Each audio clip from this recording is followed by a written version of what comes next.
Lisa, and welcome to the Piñata Story. I wrote this book so that children everywhere could learn the real meaning of the piñata. I love piñatas. Have you ever had one at your birthday party?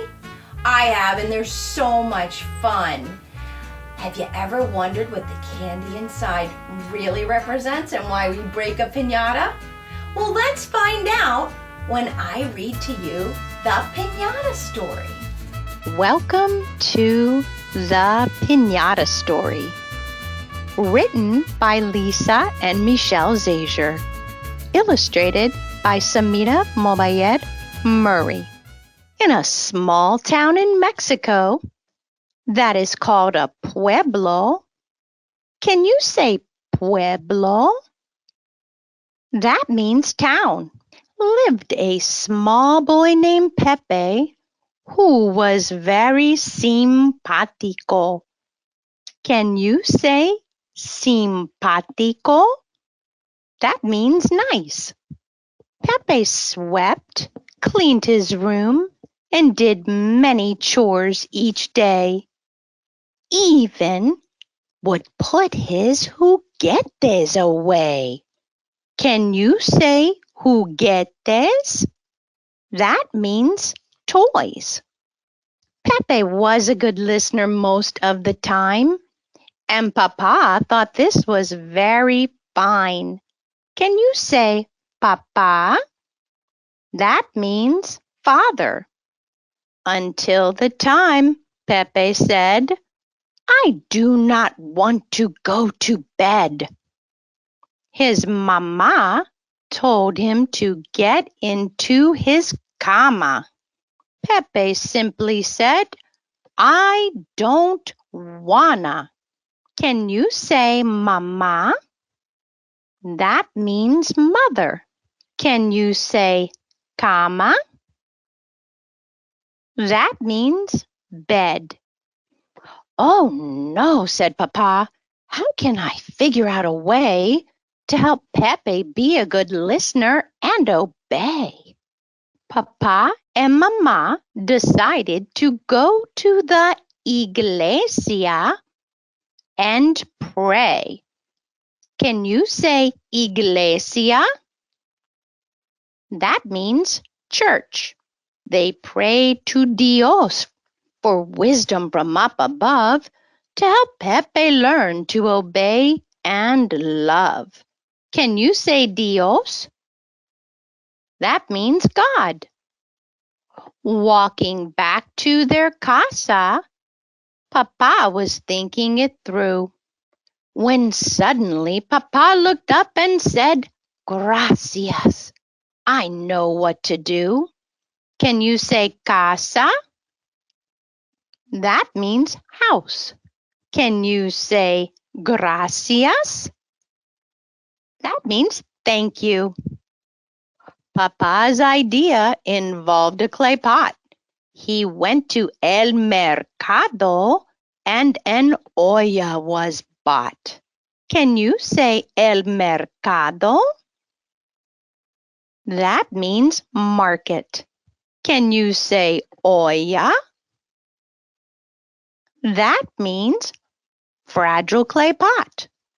Papa thought about how many shapes there are and decided to make the olla look just like a star. Papa took the olla and began to decorate it with los colores. Can you say los colores? That means colors. Let's try to learn some colors now. Can you say azul? That means blue. Can you say verde? That means green. Can you say anaranjado? That means orange. Can you say amarillo? That means yellow. Can you say morado? That means purple. Papa called his olla a piñata, which means fragile pot. Pepe thought it was amazing and wanted it a lot.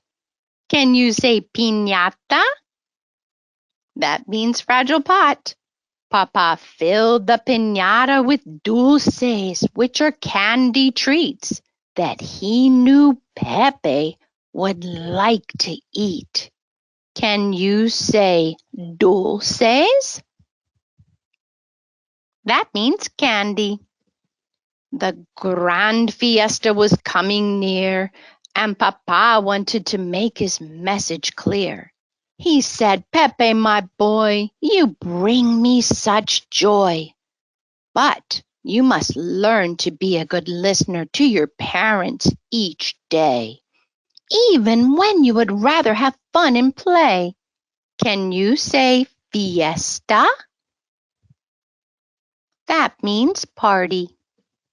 Papa said, now, Pepe, you will hear an explanation about how this piñata represents temptation.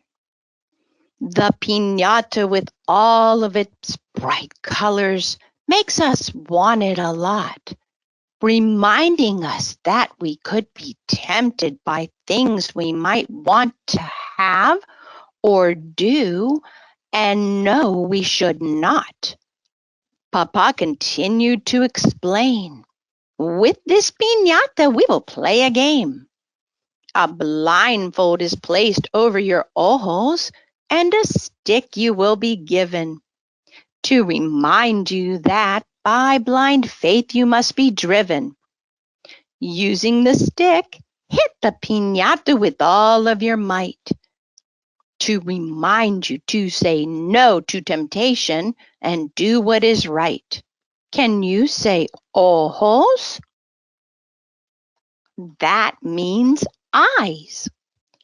Then Papa said, let the fiesta begin.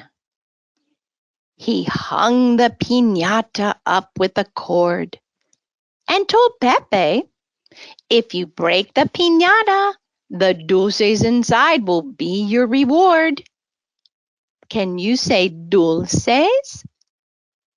That means candy. Pepe broke the piñata and the dulces tumbled out. He was so feliz he began to saltar and shout. Can you say dulces? That means candy. Can you say feliz? That means happy. Can you say saltar?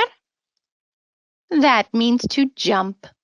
The treats inside a piñata are delicioso and taste good, just like the rewards you will receive if you're a good listener each day and do the things you should. Can you say delicioso? That means delicious. Now, when Pepe sees a piñata, it reminds him to do what he oughta. I hope you enjoyed the Piñata Story, boys and girls. The Piñata Story also includes so many fun ways to learn Spanish. You can learn them in the book through tips to sounding out the words in Spanish, through the bilingual glossary that has words in Spanish and English. It even has a fun way to learn how to make a traditional piñata, and also the piñata song. And finally, it's a really fun interactive learning book for the whole family. If you'd like to purchase your own copy of the Piñata Story book, you can do that and purchase it at mascotbooks.com, amazon.com, or barnesandnoble.com. Thank you for listening to the Piñata Story. I really love sharing it with you. And tune in next week for another language learning session. Adios! Well, I hope you enjoyed learning about the piñata. It's such a fun story, and Pepe really learned his lesson. And I hope you'll remember to be a good listener to your parents each day. And if you like the book and you want to have your mom and dad read it to you or have it for yourself at home, you can order it at casamosaic.com. Next time we get together, we're going to practice some of the Spanish words and English words that we learned throughout the story.